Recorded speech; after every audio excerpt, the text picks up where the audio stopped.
இதுவரைக்கும் சந்திராஸ் கிச்சனை சப்ஸ்கிரைப் செய்யாதவர்கள் ரெட் கலர் சப்ஸ்கிரைப் பட்டனை பிரஸ் பண்ணி சப்ஸ்கிரைப் பண்ணிக்கோங்க. கூடவே பக்கத்தில் இருக்கிற பெல் பட்டனை பிரஸ் பண்ணுங்க. எங்களுடைய அப்டேட்ஸ் உடனுக்குடன் உங்களை வந்து சேரும். Hi friends, welcome to Chandra's kitchen.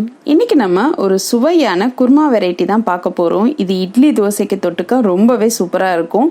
இந்த குருமாக்கு பார்த்தீங்கன்னா காய்கறி எல்லாம் தேவையில்லை, ரொம்ப சிம்பிளாக இருக்கும். ஆனால் வந்து பார்த்தீங்கன்னா ரொம்ப டேஸ்ட்டாக இருக்கும். இப்போ நம்ம சின்ன வெங்காய குருமா எப்படி செய்கிறதுன்னு பார்க்கலாம் வாங்க. இந்த சின்ன வெங்காய குருமா செய்கிறதுக்காக முதல்ல ஒரு பாத்திரத்தில் 1.5 ஸ்பூன் அளவுக்கு கசகசா சேர்த்துக்கலாம். 8லிருந்து 10 முந்திரி பருப்பு சேர்த்துக்கோங்க.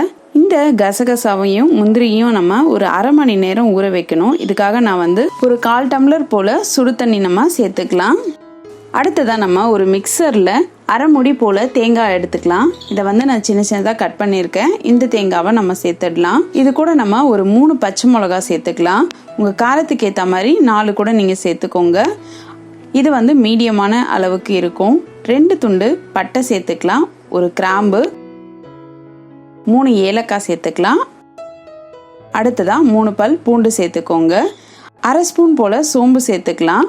அடுத்ததான் நம்ம ஊற வச்சிருந்த முந்திரியும் கசகசாவையும் சேர்த்துக்கலாம். அந்த தண்ணியை சேர்த்தே நம்ம இந்த தேங்காவை விழுதா அரைச்சிக்கலாம். இப்போ நம்ம வந்து அந்த தண்ணி சேர்த்து விழுதா அரைச்சி வச்சிருக்கோம்.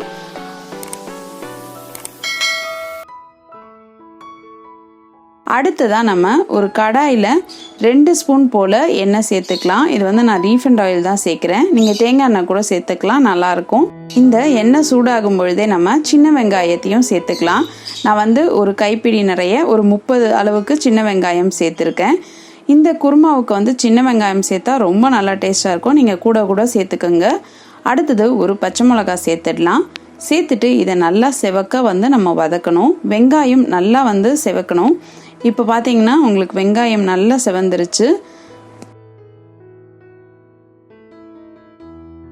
இந்த குருமாவுக்கு தேவையான அளவு கல் உப்பு சேர்த்துக்கலாம். சேர்த்துட்டு நல்லா கலந்துருங்க.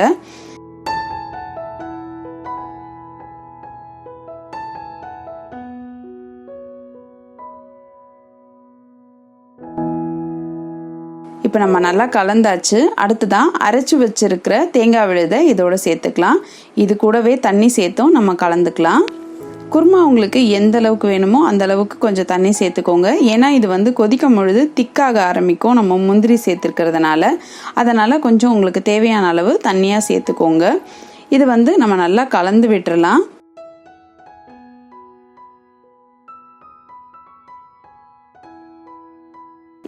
இப்போ நம்மளுடைய குருமா வந்து கொதிக்க ஆரம்பிச்சிடுச்சு. இன்னும் கொஞ்சம் நேரம் இது கொதிக்கட்டும்.